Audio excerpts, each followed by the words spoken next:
I think it's counterintuitive in a way to think about post-war reforms and especially Stalinism as a time for upward mobility, but that is what actually happened.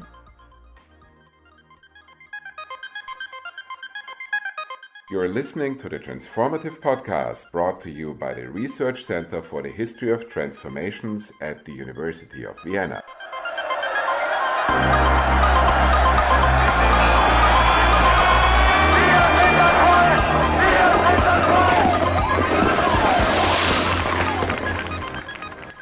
Hello and welcome to the Transformative Podcast with me, Rosamund Johnston, and we are joined today by my dear colleague and prize-winning author, Agata Zysiak.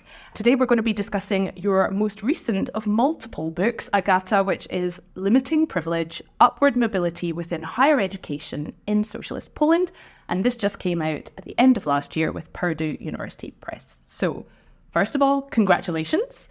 And thank you for joining us today. Thank you, Rosie. That's very kind. Welcome, everyone. And I hope to discuss my work with you. Well, let's get straight to it. You have said in the introduction to this book that the heroes or the protagonists of it are those who achieved upward social mobility within socialist Poland.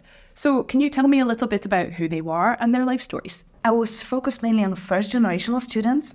And I think it's counterintuitive in a way to think about post-war reforms and especially Stalinism as a time for upward mobility, but that is what actually happened. And it depends, of course, on the estimates, but apparently majority of Polish society experienced whatever defined upward mobility, which often meant just getting out of physical work instead of working, for example, in a village.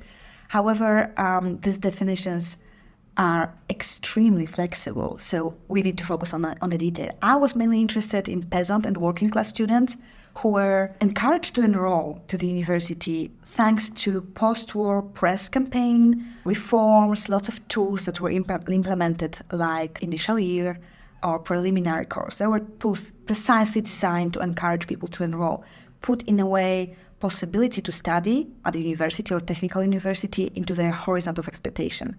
And this change was profound. That was lots of effort on a political side, but also kind of a social rethinking of what university is and who can be part of it. To what extent was reform of university a question of universities reforming themselves? Or to what extent did external factors like the press, like the government, have to do it?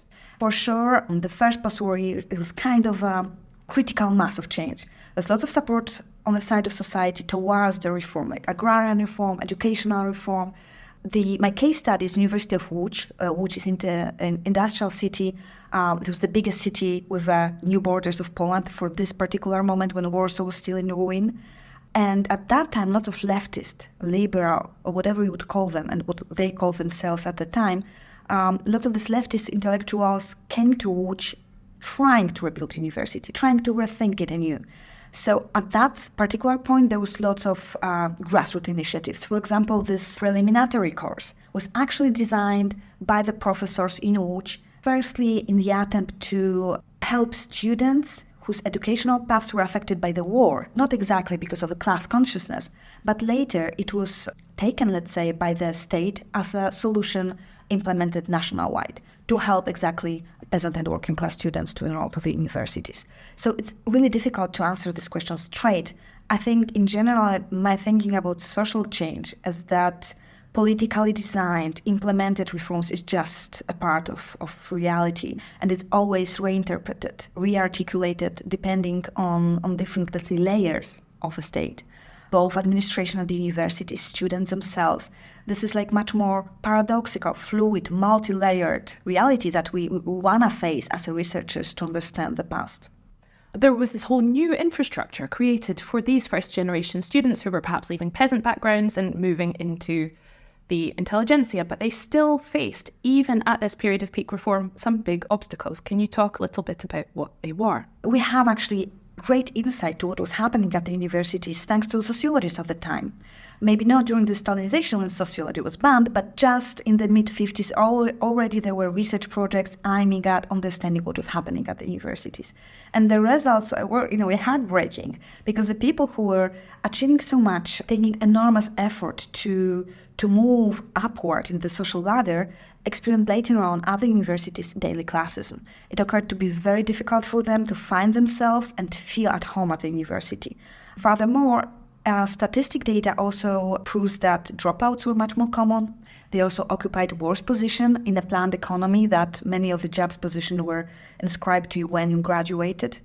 So on many, many levels, we can see that not only class, but also gender intersect and shape those educational paths, and not in favor of peasant and working class people, and especially not in favor of peasant and working class women. Nonetheless, do you find tactics by which some individuals can overcome some of these obstacles that you documented there? For sure, still, the critical mass was moving upward in the social ladder. But the change was happening mainly at vocational schools, technical schools, and technical universities. So in a way, my case, which is university with all the humanities and social sciences, was kind of the cherry on a cake, the most difficult, most elitist institution that could be imagined.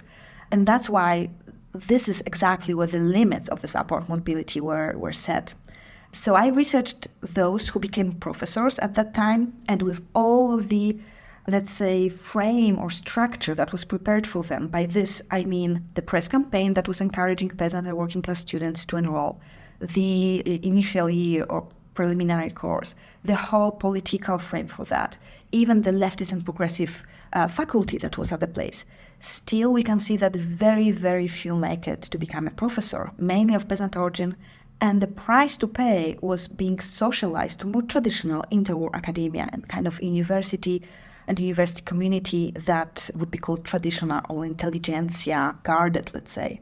That's from where the title of the book came. Limiting privilege is actually a clash of privileges. The privilege by state-guaranteed support for working class and peasant students, which in a way interferes and clashes with a more traditional privilege of intelligentsia, protecting what university is, how they do understand academia.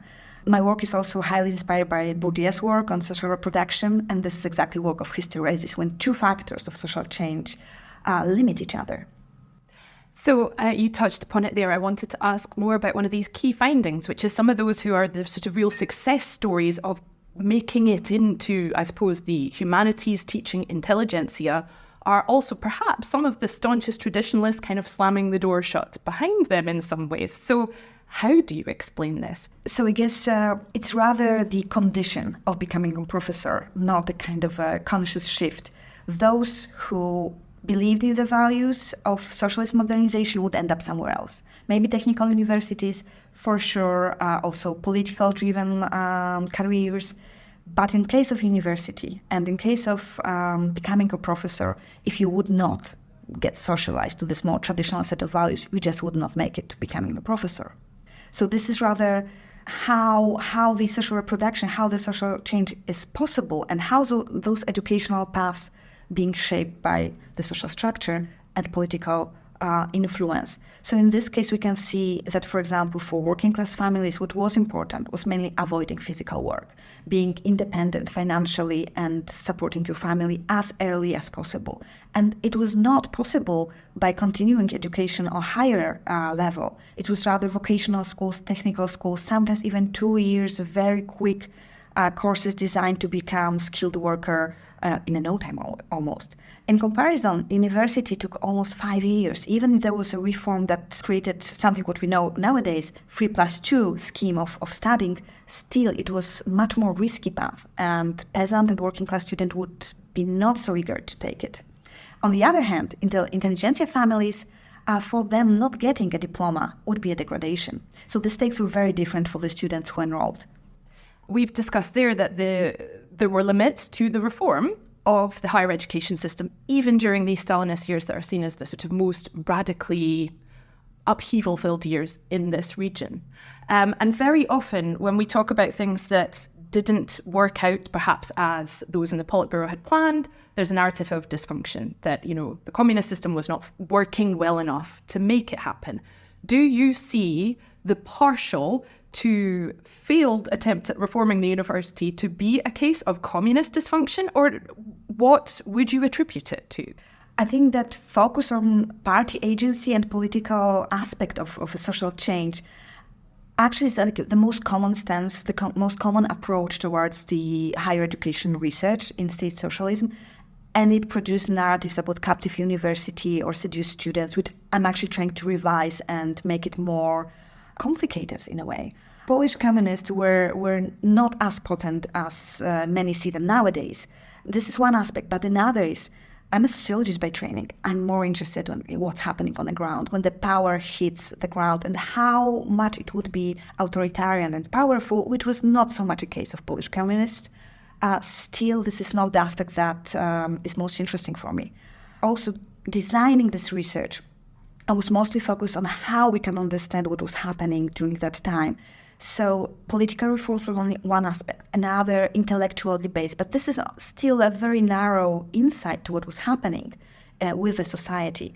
So therefore we have this press campaign which was designed to reshape social imaginary. There was also lots of very good sociological research, which I cannot repeat it like too many times. I'm really indebted into good quality sociological research that gives us insight to how society works. I mean, qualitative and quantitative research, very diverse. And thanks to these materials, we can at least try to understand what was happening. And finally, the biographical materials from the time and also gathered by me many decades after this experiment. All this actually retells the story from a completely different angle. And political, let's say, aspect for me is not the one that is most important. We've been discussing this very much in the context of socialist Poland, right? So to what extent do you think that the research that you have done is very specific to socialist Poland and the scope there was from social mobility in socialist Poland? Or do you think there are also things it can tell us about the design and implementation of programs such as affirmative action, for example, in the United States today? So, of course, this is a very in-depth qualitative case study that is driven from the in-depth analysis of texts, biographies, and so on. But I do believe that it gives us an insight and can tell us more about, in general, designing social change and making it effective, and make us sensitive to how also difficult it is and what might be responsive of a more stubborn, reluctant, in a way, social structure. And even with this very positive, in a way, conditions of post-war change, war losses that already make it impossible to get back to the interwar reality, political tensions, the whole scale of reforms, this press campaign, and all the conditions that would make us think that social change is irreversible and it's impossible not to achieve at least something, we can see that there were pockets of, let's say, resilience, for good and for bad. And I think each reform is designed to reshape social structure face such a problems. I guess in every study we have this very particular and rooted aspect, but I do believe that it gives us more insight to how implementing social change looks like. This book has been out now only for a short period, but there has been a chance for people to learn about it and read it. So I wanted to ask how it's being received, and specifically if you're finding it's being received in different ways on both sides of the Atlantic, in Poland and in the US, where you've recently been presenting your work quite extensively. So I guess for European or Eastern European case, what is most interesting is this local clash with intelligentsia and the state socialism as a project. You can call it socialist modernization or this political influence. While I think for a wider audience or English-speaking audience, the question of first-generational students and their struggles is much more important, and exactly how it's possible to open the elite for non-elite people, how we can design social change. This is one aspect I see very clearly that divides interest. And another is, I was actually surprised that during the many meetings in US, people were somehow appreciating that I'm using a class as a sociological category, which might be not so popular anymore or was never popular considering history studies. This is not my conclusion, just thinking about the questions or comments I got during the meetings, which was a big surprise for me. Okay, Agata Zysiak, thank you very much for joining us today. Thank you, Rosie. That was a pleasure.